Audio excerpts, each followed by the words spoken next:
Hi, I'm Nora, and life in my family feels like walking on a tightrope. I share a house with my mother, my older brother Anthony, and his wife, Riley. From the outside, we might look like a typical family, but inside, it's a different story, one filled with tension and unspoken resentment. Anthony is the golden boy, the pride of our family, with a fancy degree and a high-paying job. Riley, his ever-poised wife, plays her role perfectly, always managing to appear supportive while quietly fueling the tension. Meanwhile, I'm the one who stays home, taking care of everything from household expenses to ensuring that our mother is comfortable. Yet, my efforts often go unnoticed. My mother, whom I've lived with for years, doesn't hide her preference for Anthony. "Living with your brother and Riley seems better for me," she once remarked, her words cutting deeper than she realized. No matter how much I contribute, financially or emotionally, it seems I'll always be the family's overlooked member. But if there's one thing I've learned, it's that strength comes from adversity. My story may have its struggles, but I know I'm capable of more than they give me credit for. During my second year of university, my life took an unexpected turn when my father fell seriously ill. His condition required constant care, and it quickly became clear that my mother, who wasn't skilled at handling household responsibilities, couldn't manage it alone. Caregivers were hired but couldn't cover every need, leaving me to step in during critical moments. I often found myself rushing between lectures and home to ensure my father was comfortable and had everything he needed. Balancing caregiving and my studies was overwhelming, but I couldn't let him suffer. It was during one of these challenging days that a thought struck me. How would I continue to care for my father once I graduated and started working? The uncertainty pushed me to explore alternatives. I began studying online business models and applied the concepts I was learning in my economics classes. Soon, I teamed up with friends who had expertise in management and technology, and together, we launched a small online business. While most of our team worked from an office, I chose to stay home, working remotely to be near my father. The business slowly gained traction, and I started contributing significantly to our household finances. My father noticed my dedication, and one day, as I helped him with his medications, he looked at me with a proud smile. "Nora, you've sacrificed so much for this family," he said softly. "You've grown into a responsible, hardworking woman. I'm proud of you." His words hit me deeply, bringing tears to my eyes. It wasn't often that my efforts were acknowledged, but hearing those words from him made every sleepless night and stressful day worth it. Despite the challenges, my decision to shift my career plans and start an online business allowed me to support my family in ways I never thought possible. It wasn't the path I initially envisioned, but it became a journey of resilience and growth. Even though my contributions often went unnoticed by others, my father's recognition reminded me that my sacrifices weren't in vain. My brother Anthony has always been the family's pride and joy. With his sharp intellect and determination, he graduated from a top-tier university and quickly landed a prestigious job. His success seemed to put him on a pedestal, and my mother never missed an opportunity to remind me of it. While I stayed home, juggling caregiving and building my online business, Anthony was out living his dream in the city, detached from the realities of our family life.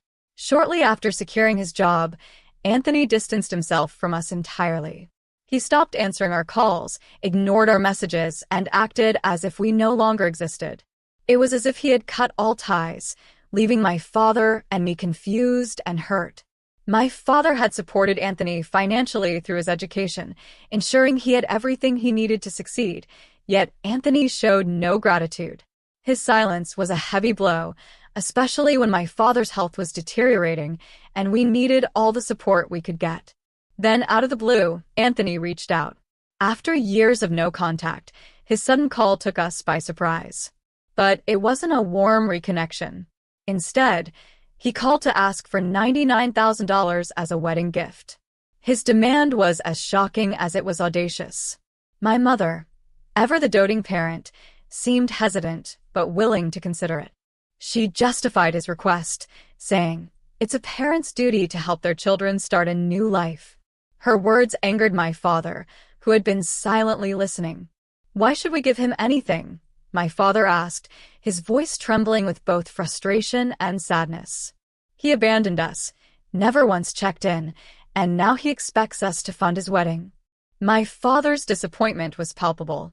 He had always been proud of Anthony's achievements, but this blatant disregard for family shattered that pride. My mother tried to defend Anthony, insisting that helping him would strengthen family bonds. But my father wasn't having it. Nora has been here every day, supporting this family while Anthony vanished without a word. And now he wants money? He doesn't deserve a single penny, he said firmly. His voice, usually calm, was filled with hurt and anger. The argument left the household tense. My father's disappointment in Anthony was undeniable, and for the first time, he openly acknowledged the sacrifices I had made for the family. Anthony's selfish behavior had not only hurt our father but also exposed the fragile dynamics within our family.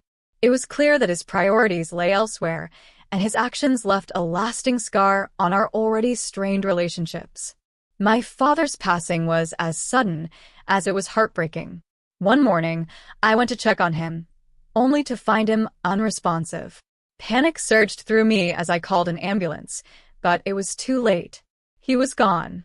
The man who had been my rock, my confidant, and the only one who truly saw my worth was no longer with us. His death left a void that words could never fill, but I knew I had to stay strong to give him a proper farewell. As the funeral arrangements began, I quickly realized I was on my own. My mother, who should have been taking charge, seemed detached. Instead of mourning, she spent her time on her phone, scrolling through social media as if nothing had happened. "You handle it, Nora." "I'm too overwhelmed," she said casually, leaving me to carry the emotional and logistical burden. Her indifference stung, but I pushed forward, determined to honor my father's memory. The day of the funeral arrived, and with it came an unwelcome surprise. Anthony showed up with his wife, Riley, both of them dressed inappropriately for the somber occasion. While others came to pay their respects, Anthony strutted in casually, his presence turning heads for all the wrong reasons. Riley's flashy attire and smug demeanor only added to the discomfort. My mother, however, greeted them with a warm smile, as if nothing were amiss. "I'm glad you're here, Anthony," she said, her voice unusually cheerful given the circumstances. Then, to my shock, she added, "Now we can discuss your father's inheritance." The atmosphere in the room shifted instantly. Guests who had come to mourn were now witnesses to an unfolding family drama. Anthony, not one to miss an opportunity, spoke loudly. "Honestly, I don't think Nora should expect anything. She's been living off Dad all this time." His words dripped with sarcasm, and I could feel the heat of everyone's eyes on me. I clenched my fists but remained silent, not wanting to ruin the day meant to honor my father. My mother, seemingly oblivious to the inappropriateness of the moment, chimed in. "Your father's assets belong to the family, and as his eldest son, Anthony deserves the most." It was hard to believe this conversation was happening at a funeral. My father had worked hard to provide for us, and now his legacy was being reduced to a petty argument over money. I looked at the guests, their faces etched with shock and discomfort. Some whispered among themselves, unable to comprehend the blatant disrespect for the occasion. Anthony, emboldened by my mother's support, turned to me and said, "You've been a burden, Nora. It's only fair that I get what's rightfully mine." His wife nodded in agreement, her smirk as irritating as ever. I took a deep breath, holding back the urge to lash out. "This isn't the time or place for this discussion," I said firmly, my voice steady despite the turmoil inside me. "We're here to honor Dad, not argue about inheritance." Anthony scoffed but said nothing further. My mother, however, looked visibly irritated, as if I had disrupted her plans. After a few more tense moments, Anthony leaned toward my mother and whispered something before the two of them, and Riley left the funeral early, leaving me to finish what they had so carelessly disrupted. As I stood by my father's casket, I couldn't help but feel a mix of sorrow and anger. Sorrow for losing the one person who truly cared for me, and anger at the selfishness that had overshadowed his final farewell. It was clear that my family had fractured beyond repair, and I was left to pick up the pieces on my own. But if there was one thing I learned from my father, it was resilience, and I intended to honor his memory by moving forward, no matter how difficult the road ahead. The inheritance dispute began the moment Anthony decided to assert his so-called rights as the eldest son. After the funeral, he made his claim loud and clear. "This house belongs to me," he declared, standing in the living room as if he already owned the place. "As Dad's eldest son, it's my birthright." His wife, Riley, stood beside him, nodding in agreement with her usual smug expression. My mother, sitting on the couch, looked on silently, her lack of objection speaking volumes. I took a deep breath, my emotions simmering just below the surface. For years, I had been the one to shoulder the financial burden of this household, taking care of my father when no one else would. Yet here was Anthony, who had been absent for years, now demanding what he believed was his due. His audacity was almost laughable if it weren't so infuriating. "Anthony," I said, my voice calm but firm, "this house doesn't belong to you. It doesn't belong to Mom either.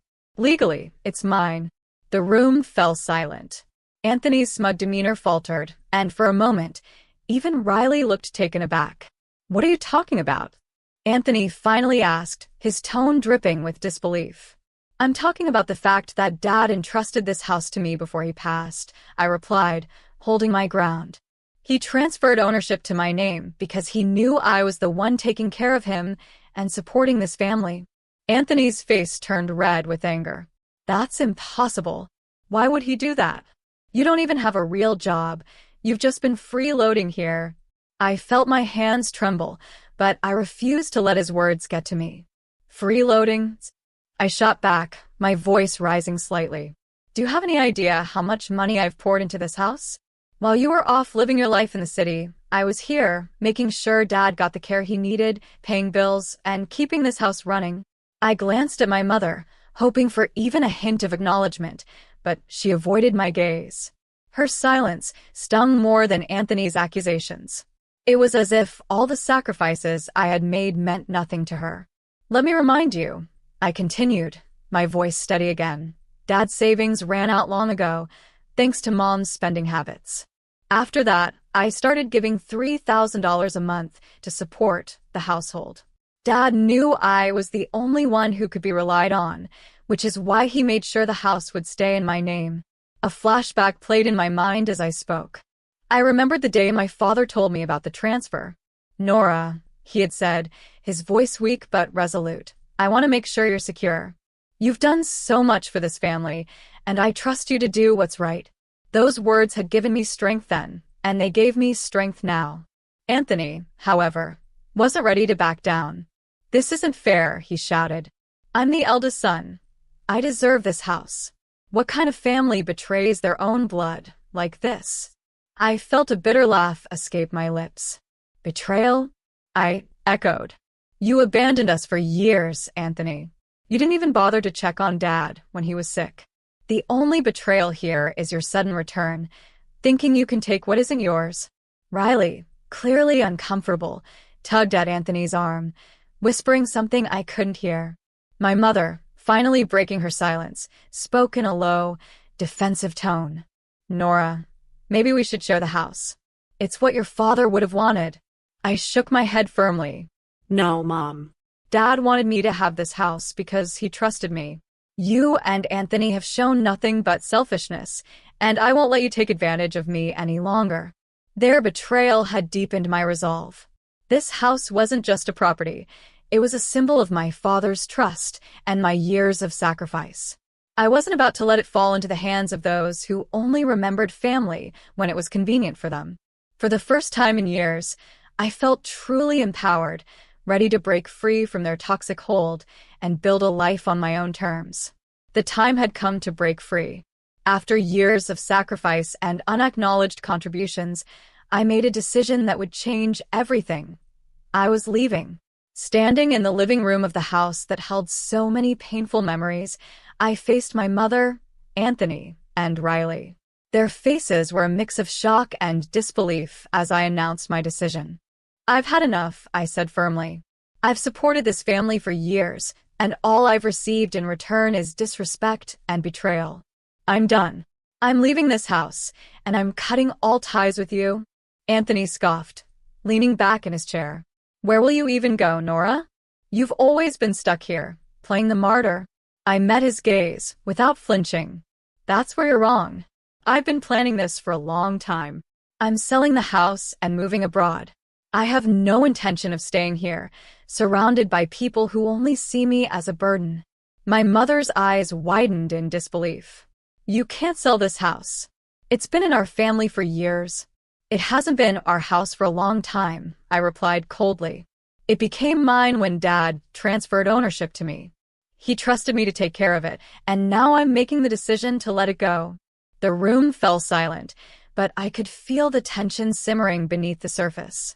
Anthony and Riley exchanged glances, and my mother looked as though she wanted to argue, but couldn't find the words. That evening, I began packing my things. As I folded clothes and boxed up memories, a flood of emotions washed over me.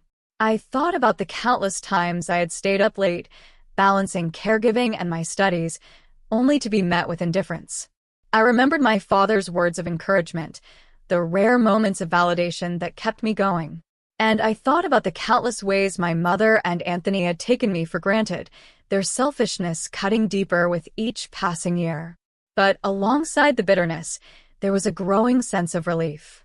By leaving, I was reclaiming my life, a life that had been overshadowed by their demands and expectations. For the first time, I felt a spark of hope for a future that was mine to shape. I finalized the sale of the house through my uncle, who had always been a source of quiet support. He understood my reasons and assured me he'd handle everything.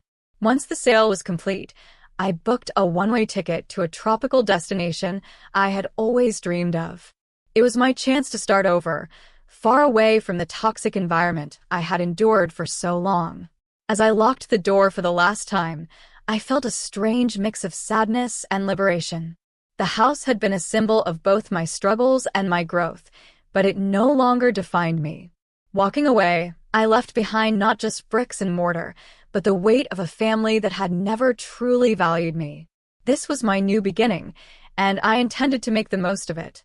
With the weight of my old life behind me, I boarded a plane to a tropical country that had always been a distant dream. The warm sun, gentle breeze, and vibrant landscapes greeted me with a sense of promise. This was my fresh start, a place where I could finally live for myself, free from the burdens and expectations of my family. The first few weeks were an adjustment. I rented a small apartment near the beach, with large windows that let in the sound of the waves. Mornings began with fresh fruit and coffee on the balcony, watching the sunrise over the ocean. It was a far cry from the tense atmosphere of my old home. Here, I felt a sense of peace I hadn't experienced in years. Establishing a routine helped me settle into my new life. I spent my days working on my online business, which provided the financial freedom I needed to make this move. Afternoons were for exploring local markets, trying exotic foods, and meeting people from all walks of life. The locals were warm and welcoming, their laid-back attitude reminding me of the importance of slowing down and appreciating life's simple pleasures. One evening, as I walked along the shoreline, the golden hues of the setting sun reflecting on the water, I found myself reflecting on my journey. The pain of my family's mistreatment still lingered, but it no longer defined me. I had learned valuable lessons through those struggles, lessons about resilience, self-worth, and the importance of setting boundaries. For years, I had sacrificed my own dreams to support a family that never truly appreciated me. But those sacrifices had shaped me into someone strong and independent. My father's trust in me, though a small flicker of light in the darkness, had been a turning point. It reminded me of my worth and gave me the courage to break free. Now, I was embracing my independence, carving out a life where I was in control. The challenges I faced had taught me to prioritize my own happiness and to surround myself with people who valued and respected me.